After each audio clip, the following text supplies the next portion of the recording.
se vê, né, aqui é uma falta de atenção do governo federal em relação à segurança pública e reflete nas pesquisas. Quer dizer que, com todo respeito, discordo frontalmente das conclusões de Vossa Excelência, também dos números apresentados, porque tem outros números também fundados em estatísticas. Mas são visões de mundo, são visões de governo. Agora, nós somos governo, quem sabe um dia os senhores serão governo também, e também poderão desenvolver a sua própria política de segurança. Apontam que a segurança pública é a área pior avaliada no governo Lula. Pesquisa CNT-MDA de janeiro desse ano, a maioria dos entrevistados, 27%, apontou a segurança pública como a área de pior desempenho. O aumento sobre o combate ao crime e lavagem de dinheiro, ele é bastante desalentador em relação à situação do Brasil no que se refere àquilo que a gente chama de enforcement, da aplicação da lei.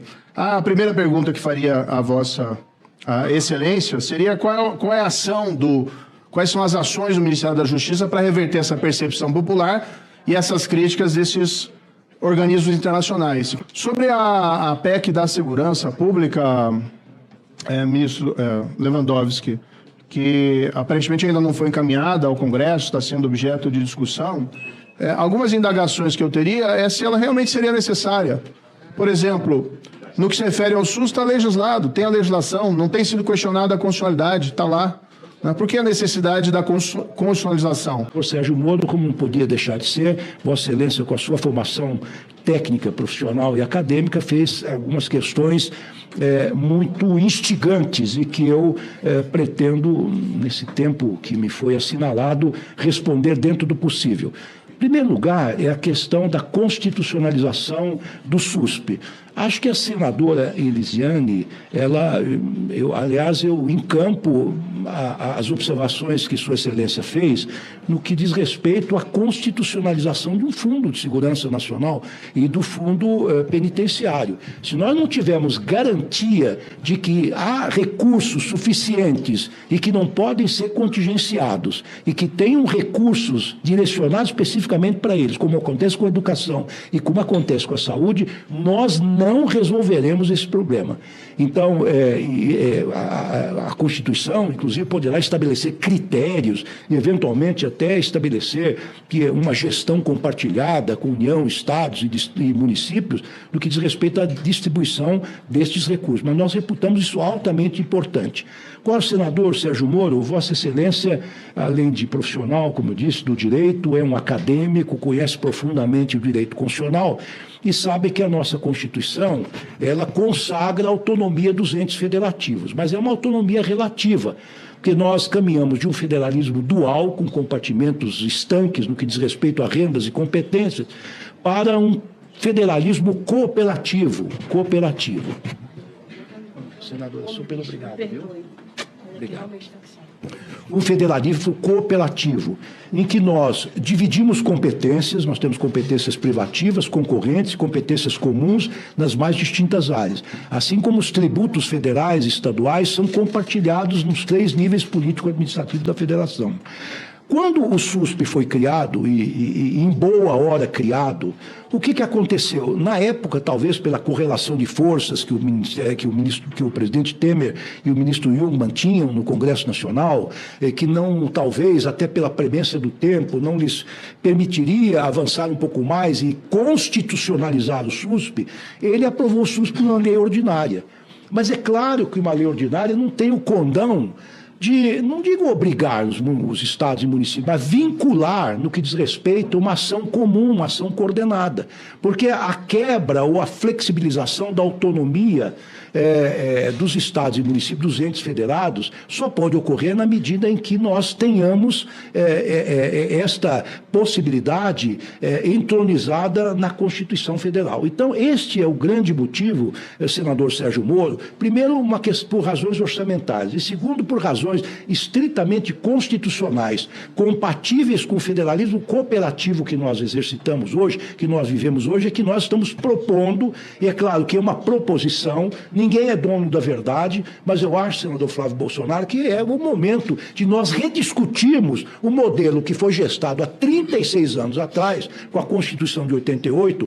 Então, nós estamos apresentando uma minuta, um borrão, que o Congresso Nacional soberanamente ou vai rasgar, ou vai aditar e tal, mas era preciso um ponto de partida. Ninguém é dono da verdade. Essa não é a PEC do Ministério da Justiça, Segurança Pública, nem do governo Lula. Será a PEC do Congresso Nacional, se o Congresso Nacional houver por bem aprovar uma PEC nesse sentido. Mas, de qualquer maneira, eu reitero, senador Moro, senador Flávio, senadores e senadores presentes, que nós precisamos rediscutir o sistema, o modelo que foi concebido em 1988. 36 anos depois, a criminalidade avançou muito. Ela ainda é predominantemente local, mas ela já é nacional e transnacional. Então nós temos que ter instrumentos constitucionais para combater. Há 3 preocupações hoje do cidadão e da cidadã brasileira. É educação, saúde e segurança pública.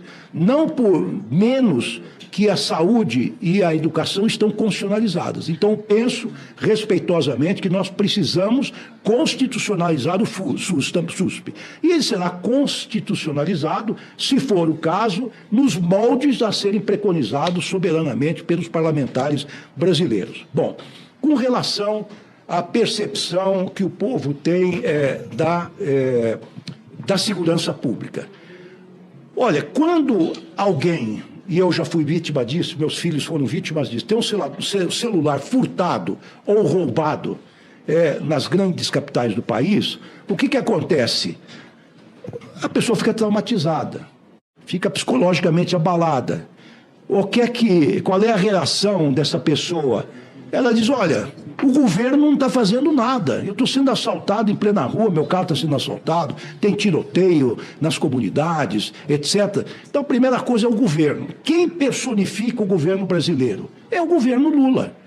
Mas há certos crimes, aliás, eu diria a maioria dos crimes, são crimes de competência estadual, da Polícia Civil, da Polícia Militar, da Justiça Estadual. Eu, com muita honra, fui juiz estadual há muito tempo, fui juiz do Tribunal de Alçada Criminal, fui desembargador do Tribunal de Justiça do Estado de São Paulo, e nós julgávamos os crimes, até porque, se pegarmos o Código Penal, 99% dos crimes são crimes de natureza ou de competência estadual. Mas a percepção do cidadão comum é que o crime que o governo não está fazendo nada.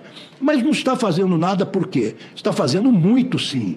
Nós temos uma competência em matéria criminal, do ponto de vista da Constituição, da nossa Carta Magna, muito limitada.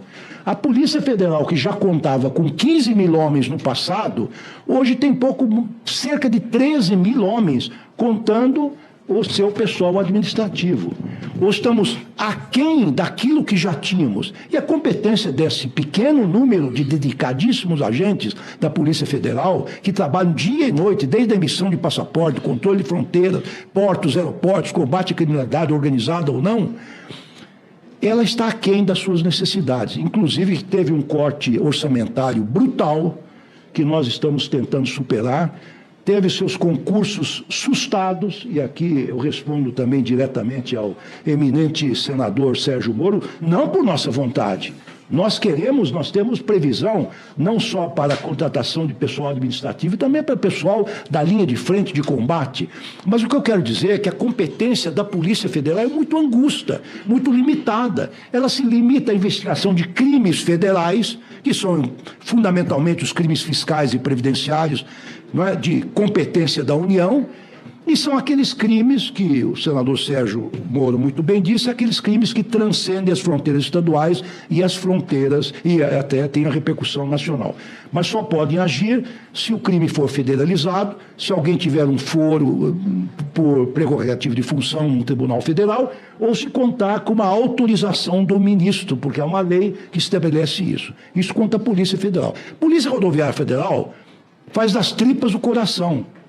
Os seus 13 mil homens, que também estão aquém dos 15 mil homens que ela já tinha em seu efetivo, saindo das estradas federais, está cooperando com os governos estaduais. Está aqui o nosso senador Petecão, que pode confirmar isso, que em seu estado natal, Amapá, a Polícia Rodoviária Federal está atuando em todas as áreas, de maneira que é também esta competência, atribuição inicial constitucional de atuar nas rodovias, ela já está extrapolando. Inclusive o senador Sérgio Moro, em boa hora, reconheceu isso e numa portaria ampliou essa atuação. E depois o André Mendonça, atual ministro do Supremo Tribunal Federal, mas ex-ministro da Justiça e Segurança Pública, aperfeiçoou, reformulou, aperfeiçoou naquilo que entendia correto esta portaria que ainda está em vigor, que dá poderes ou dá competências à Polícia Rodoviária para atuar fora.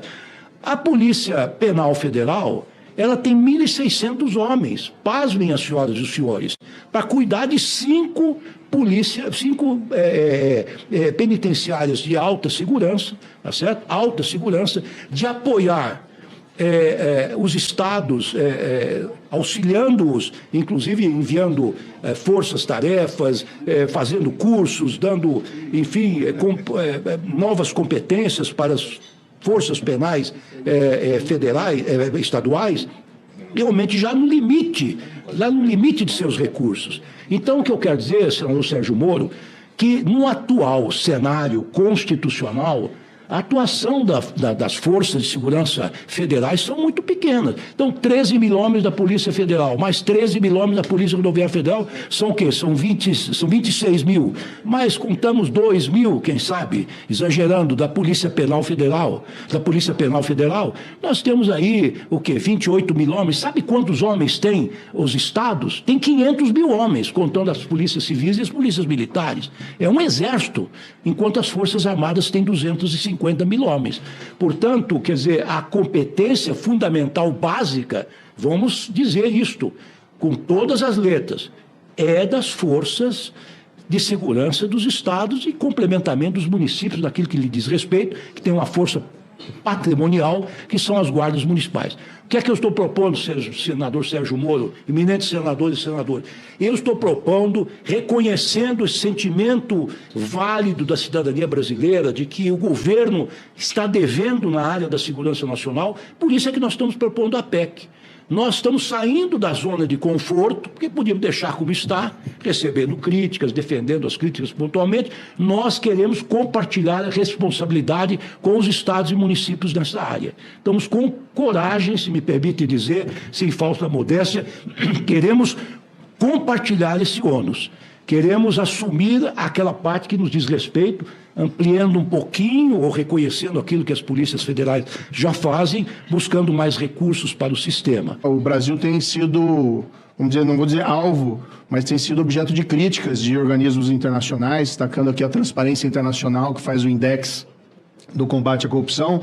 O Brasil tem 104 lugares entre 180 países e vem caindo. O Grupo Antissuborno da OCDE fez um relatório negativo do Brasil esse ano quanto à falta de aplicação da lei no combate à corrupção. Nós temos aqui, eu não sei, senador Petecão, senão tem aqui um longo arrazoado dizendo o que nós fizemos aqui em matéria de combate à corrupção, mas fizemos um grupo antimáfia, eu vou tentar resumir. Nós temos o Renorcrim, que é a Rede Nacional de Unidades Especializadas em Enfrentamento das Organizações Criminosas, com o objetivo de integrar as instituições e compartilhar conhecimentos, tratar estratégia do combate, especialmente ao crime organizado, juntamente com os GAECOS.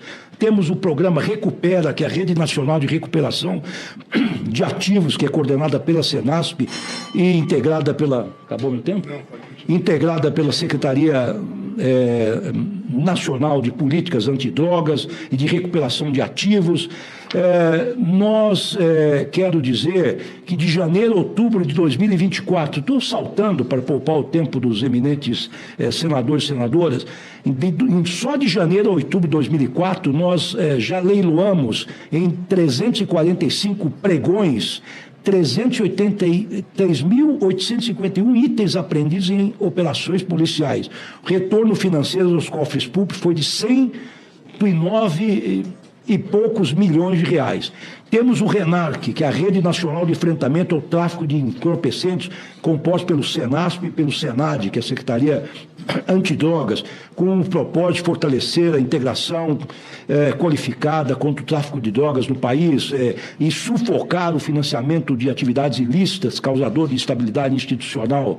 Nós temos uma atuação muito grande no setor de políticas antidrogas e recuperação de ativos. eu quero dizer aqui também, muito resumidamente, que de 2023 a 2024, nessa gestão ainda, e lembrando que eu tenho 10 meses de gestão à frente do Ministério, foram destinadas 15,98 milhões à qualificação de perícias por meio de convênios com Alagoas, Ceará, Maranhão, Pernambuco, Piauí, Rio Grande do Norte, Sergipe, Mato Grosso do Sul.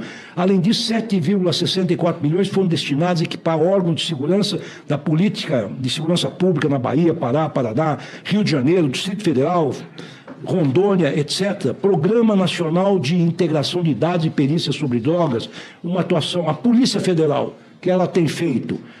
Ela tem atuado no combate ao crime organizado e tem sido, data vênia, com todo respeito, muito exitosa. Os dados dos últimos 12 meses, que compreendem os 10 meses da minha atuação e também os meses que me antecederam do ministro Flávio Dino, foram realizadas 8.365 prisões em flagrante, apreendidas 60 toneladas de cocaína, além de 403 toneladas de maconha. Além disso, os números das ações integradas a partir das FICO, aliás, acho que é uma operação já iniciada no tempo de Vossa Excelência, senador Moro, pelo menos no que diz respeito à integração, são as Forças Integradas de Combate ao Crime Organizado, indicam que em 2024 foram registradas medidas cautelares e operações homologadas que totalizaram 150 milhões em valor estimado de perda financeira para o crime organizado.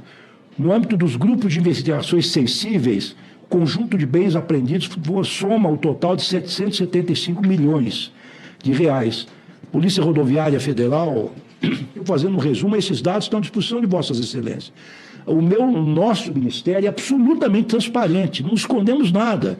Tá todo, nós obedecemos a lei, a lei de acesso à informação, escrupulosamente. O que não estiver lá, que não forem dados confidenciais, que estiverem fazendo parte de investigações confidenciais, sigilosas, cobertas pelo segredo de justiça, qualquer um dos representantes do povo pode ir lá, quero saber o que está acontecendo aqui. Isso, e também endereço as questões muito respeitosamente, embora discorde da política de segurança pública do governo federal. Agora, governar, ministro, é estabelecer prioridades. Então, da sua própria fala aqui, nós estamos vendo cortes orçamentários. E eu quero me solidarizar com a Polícia Federal, com os policiais federais. Esses tempos ouvi que até foi suspenso o pagamento de indenização de sobreaviso para a Polícia Federal.